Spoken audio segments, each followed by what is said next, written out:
Nous voici donc en Eurovision ici de Strasbourg, c'est-à-dire que ce match est relayé par nos confrères de la BBC Grande-Bretagne, guidés par nos confrères du Portugal. Et nous allons même beaucoup plus loin puisque ce match est retransmis en direct à Sydney, Australie. Il est très tôt le matin en Australie, mais il y a déjà du monde pour regarder cette équipe de France qui a vraiment bonne presse là-bas, de l'autre côté du monde, on peut dire. Alors que nous apprêtons maintenant à voir entrer dans l'arène de la Méno les joueurs qui composent les deux sélections opposées au cours de cet après-midi. Le cachot est peut-être venu maintenant, Régis Forestier, de présenter un par un tous les acteurs de la rencontre. Marc Pujol, pilier de l'équipe de France, c'est sa deuxième sélection. Louis Armari pour la première fois au talonnage. Laurent Seigne, deuxième sélection, pilier droit. Gilles Bourguignon, deuxième ligne, associé à Jean Condon, dont c'est aujourd'hui la 60e sélection. Éric Champ, dont c'est le retour. Marc Cécillon, qui a fait une très grande tournée en Afrique du Sud, et Laurent Rodriguez, numéro 8. Didier Cambera-Béraud au poste de demi d'ouverture, capitaine de l'équipe de France, Pierre Berbizier, 54e sélection aujourd'hui, Patrice Lazuquier, 3 quarts aile gauche, Franck Ménel qui joue 3 quarts centre cet après-midi à côté de Philippe Sella. Un nouveau venu dans l'équipe de France, le 3 quarts aile droit, Stéphane Zeller, et enfin la star, Serge Blanco. Voilà pour la composition de l'équipe de France, qui va donc être opposée à une équipe d'Australie très rajeunie, considérablement rajeunie, puisque la paire de centre n'a que 19 ans. Le pilier que vous voyez ici, c'est Tony Daly, pilier gauche. Phil Kearns, 22 ans, le nouveau talonneur de l'équipe d'Australie. Mac Harfield, c'est l'un des vétérans de cette sélection aujourd'hui. Ron McCall, deuxième ligne, associé au briviste Peter Fitzsimons, qui a porté pendant 3 ans le 4 ans maillot de service. Carter, troisième lignel. Mercer, troisième lignel, première sélection aujourd'hui. Gavin, troisième ligne centre. Nick Barjones, le capitaine de ligne mêlée, associé au buteur maison, Michael Laina, qui s'est laissé pousser la barbe pour la circonstance. La star du rugby australien, David Campese, 3 quarts aile gauche. Tim Horan, 3 quarts centre, associé à Jason Little, tous les deux ont 18 ans, vous l'avez dit. Ken Williams, il faut s'en méfier comme de la peste, celui-ci. Et enfin, Greg Martin, l'arrière puissant, costaud de cette sélection australienne. Voilà donc présenter les deux équipes, Pierre Albaladejo. Quelques instants avant ce match, on peut considérer que les Australiens ont pris beaucoup de risques, en particulier avec cette paire de centres extrêmement jeune, ce qui est quand même rare dans le concert international. Je pense même que c'est unique. Jamais une nation n'a eu le culot de présenter 2-3 quarts centres juniors. Ils ont 19 ans chacun, ce qui fait que c'est une exception. Souhaitons que ces garçons ne se laissent pas intimider par la forte personnalité de Philippe Sella et qu'ils aient le culot de tenter leur chance. Pourquoi pas, car on le sait, le rugby australien est un rugby de mouvement, et là, ils pourraient s'en donner à cœur joie, d'autant plus qu'ils ont à leur aile deux très grands ailiers, Yann Williams et Campese. Le capitaine de l'équipe de France que vous venez de voir apparaître en premier plan, c'est Pierre Berbizier. Pierre Berbizier qui honore aujourd'hui sa 54e sélection, c'est-à-dire qu'il devient le joueur le plus souvent sélectionné pour son pays au poste de demi de mêlée. Pierre Berbizier aujourd'hui compte plus de cas pour l'équipe de France qu'un certain Gareth Edwards pour le Pays de Galles. Gareth Edwards qui détient jusqu'à présent le record de sélection pour un demi de mêlée sous les couleurs de son pays. Pierre Berbizier aujourd'hui donc, pour lui c'est un jour exceptionnel. Lui qui a l'honneur de conduire cette équipe de France, qui a été à droite de votre écran, face à l'équipe des Golden Boys, comme on les appelle, parce que l'équipe d'or dans cette tenue qui est si belle à voir. Les Australiens sont des joueurs redoutables. Vous venez de voir la silhouette impressionnante également de Peter Fitzsimons, tandis qu'on s'apprête maintenant à jouer les hymnes nationaux, la mascotte des Wallabies ici.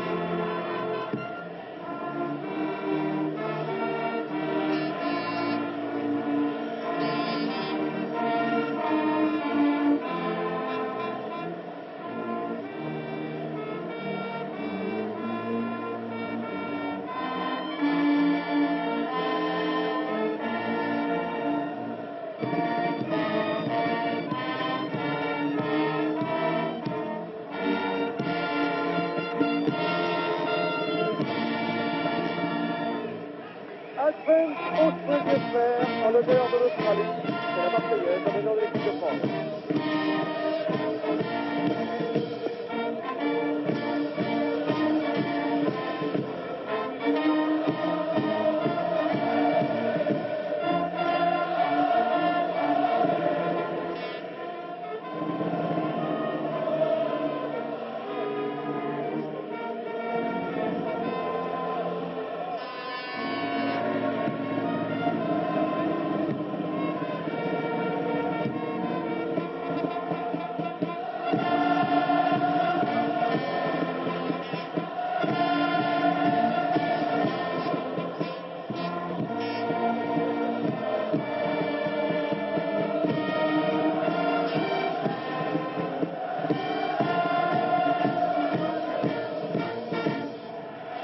L'arbitre de ce match, tandis que le Stade République de Strasbourg applaudit l'équipe de France, l'arbitre de ce match est un Sud-Africain. Il s'appelle M. Burger. Il faudra qu'un jour on explique d'ailleurs au nom de quelle logique un arbitre sud-africain peut venir en France, mais pas les Springboks. En tout cas, aujourd'hui, M. Burger, dont c'est la première sélection internationale, est assisté à la touche de deux Écossais, M. Anderson et M. McCartney. C'est la première fois également que M. McCartney évolue à ce niveau international. M. Burger est du Cap. Ici, c'est la mascotte chère aux Australiens. C'est un wallaby, autrement dit un petit kangourou. Et cette mascotte, eh bien, les Australiens la promènent dans tous les stades du monde où ils se produisent. C'est Michael Laina qui s'apprête à donner le coup d'envoi de ce match pour l'équipe d'Australie qui va donc être à gauche de votre écran. Le voici, Michael Laina. On peut dire, Pierre Albanese, que c'est l'une des stars du rugby mondial. Oh oui, Dieu sait si nous avons l'habitude, et vous avez l'habitude de découvrir Lionel. Effectivement, il fait partie des 2 ou 3 plus grandes demi d'ouverture du monde. C'est un maître tacticien, un phénoménal buteur aussi. Il connaît tout son répertoire et c'est un joueur qui pèse énormément dans l'équipe australienne. C'est un joueur qu'on prend plaisir à voir jouer car au-dessus du joueur qu'il est aussi un charmant garçon et un parfait sportif. Et regardez le ballon. Le ballon est aux couleurs des Australiens. Et bien dans le sens de l'hospitalité des Strasbourgeois, alors que le coup d'envoi est donné. Et une première touche tout près des 22 mètres de l'équipe de France.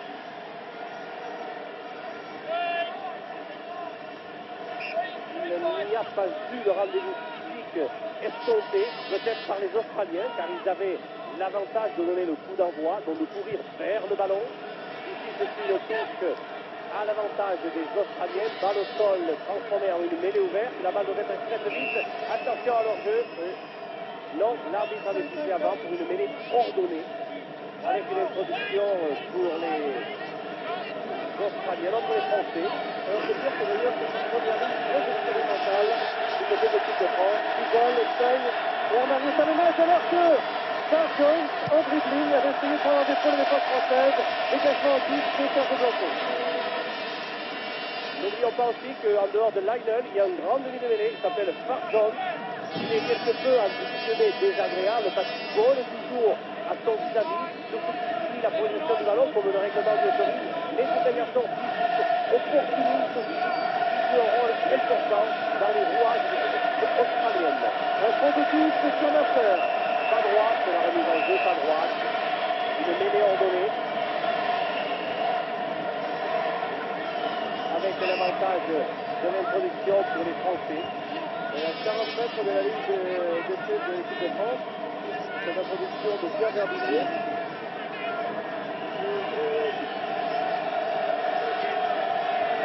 On a modifié au bon moment du part français pour rendre confortable le ballon, gagné par tout un match.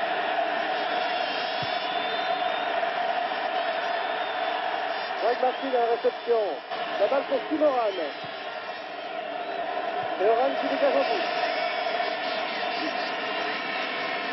Très bon coup de pied tactique de Verbizier dans la boîte.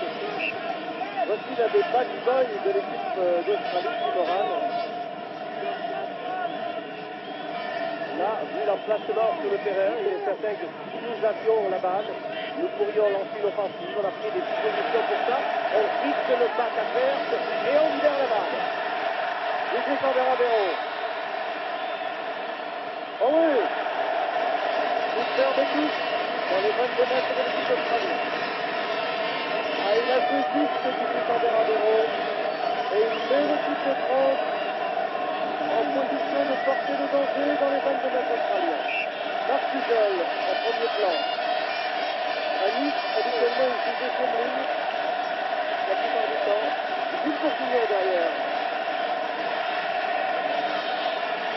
Ah, là, détourné pour Amari. À 5 mètres de la ligne de C des Wallabies. Intervention de M. Berger. La balle sera à l'équipe attaquante.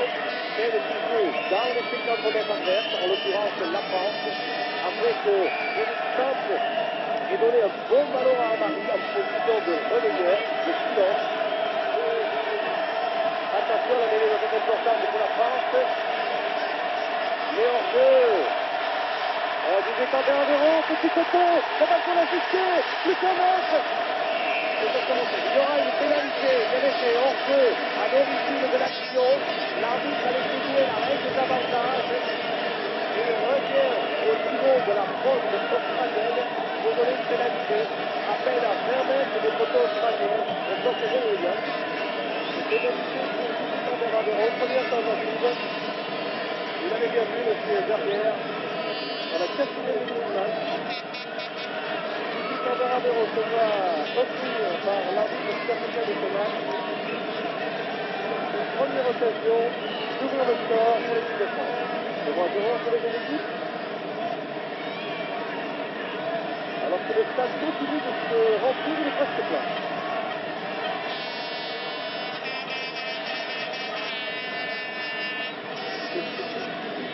Des photos, mais dans l'ensemble, c'est un succès populaire ici à Strasbourg.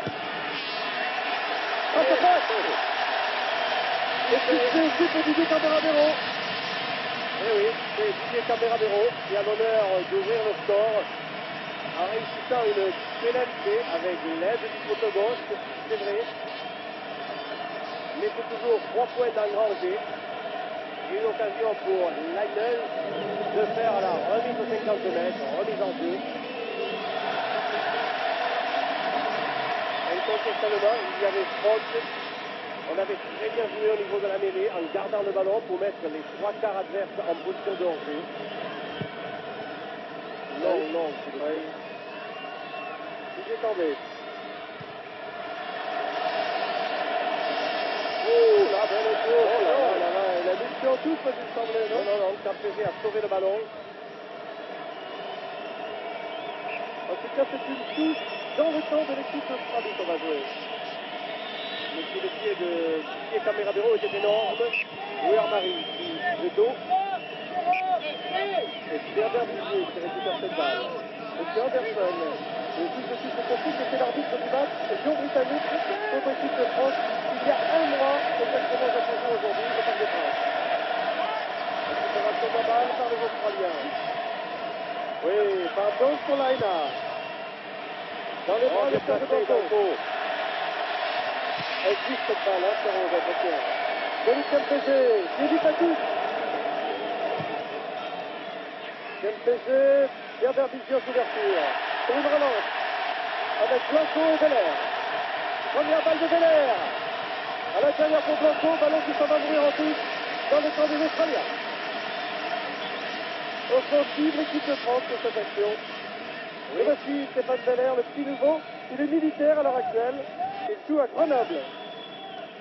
Après avoir fait des études dans la banlieue de Versailles. Et après avoir effectué aussi la tournée de l'équipe de France l'été dernier.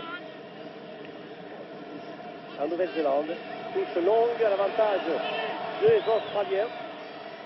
On laisse jouer l'avantage là aussi. La touche est indirecte, elle est valable. Ah oui. Oui, dans les 22 mètres de l'équipe de France, sauvé par Michael Laine. Michael Laine qui a un jour marqué 23 points lui tout seul contre l'équipe de France. Eh bien, rien que ça. C'était en 86 et c'est son record de points dans un match international. Attention là, il ne faut pas se tromper dans la remise en jeu. Il faut trouver le bon preneur de balle. Et il est trouvé. Adler, les Bourguignons. On a fait le molle. La balle est au sol. Pénalité. Pénalité contre la France. Et oui, Eric Chance aurait dû venir se ligner au bac. Il s'était mis en position de mêlée ouverte. La balle est au sol. Alors qu'il s'est détaché. Et voilà. Il devait venir se mettre derrière le dernier participant à ce regroupement. Le vent est pratiquement nul, j'ai l'impression, ce Robala. Oui, il semblerait peut-être qu'il soit légèrement à l'avantage des Français, quoique dans ce stade, c'est une véritable arène, puisque les tribunes sont sur les 4 côtés, ce magnifique stade de la Méno. Et là, c'est Lionel qui va avoir l'honneur de tenter pour la première fois une pénalité dans ce match, du moins pour son équipe. Les gens ne sont pas très gentils. Non, mais ils devraient le respecter. c'est en tout cas la démonstration que l'Alsace est bien française. Hein, parce que l'esprit chauvin des Alsaciens, supporter inconditionnel de l'équipe de France, s'exprime contre ce pauvre Michael Liner qui est en train de tenter déjà une difficile pénalité. Mais il en faut beaucoup plus pour l'émouvoir. C'est un garçon solide, excellent technicien. Et voilà comment, dans ce public hostile à sa tentative, eh bien Lionel a mis la pendule à l'heure. Regardez-le, la belle assise qu'il a, le pied de frappe qui accompagne la balle, et celle-ci passe imparablement entre les poteaux. Magnifique Lionel. Voici le héros, Michael Liner, 3-3. Après 8 minutes de jeu dans cette première mi-temps, 8 minutes. Max Hartil, le pilier de l'équipe d'Australie. Et remise en jeu, typique en Verabero pour les 15 de France.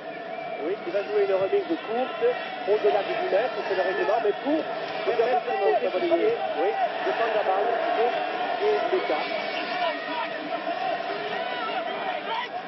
Il est tombé. Rapidement joué par Didier. Oh, bien vu et bien fait. Bravo Didier, quelle maîtrise. Ce qui lui manquait à ce début international, à 28 ans, Didier Camberabero là, la maîtrise, la sûreté, la confiance. Oh, on remarque ce passe de jeu.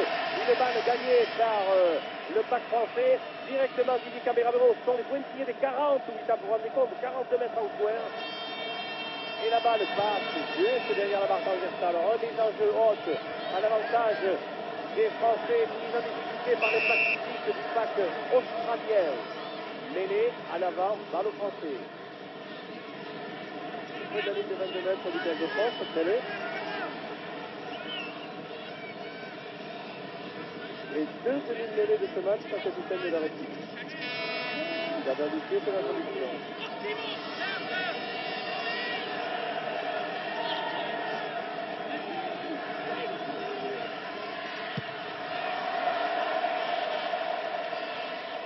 Balle qui sort en touche, mais toujours dans le camp de l'équipe de France. Un peu dégagement de Serge Blanco.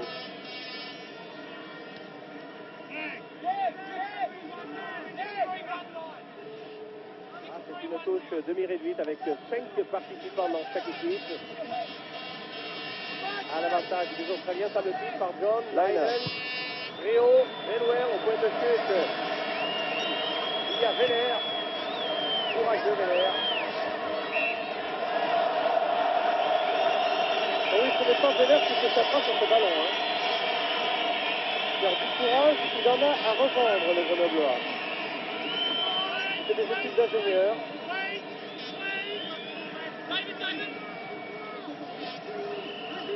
Comme vous voyez, c'est une 22 française. Nous sommes très près de notre but. L'avantage est aux Français. Rodriguez qui va prendre le ballon pour Verbizier. Le Verbizier qui trouve la touche, mais toujours dans le camp de l'équipe de France. Vous avez noté que les remises en jeu à la touche sont faites par le talonneur dans l'équipe d'Australie. C'est par le demi-mêlée dans l'équipe de France. Louis-Jean-Marie au relais pour récupérer ce ballon. On a poussé en touche dans l'alignement. Nous avons été à la faute. Voyez le signe de M. Burger. Une occasion de plus à Lionel. de tenter sa deuxième pénalité. Oui, mais le problème, c'est qu'on offre à Laina une occasion supplémentaire de revenir au start. Laina qui, en 35 sélections, a passé 429 points pour l'équipe d'Australie, c'est-à-dire une moyenne de 13 points par match joué sous les couleurs des Wallabies. En conversation ici, Laurent Seigne et Louis Armari.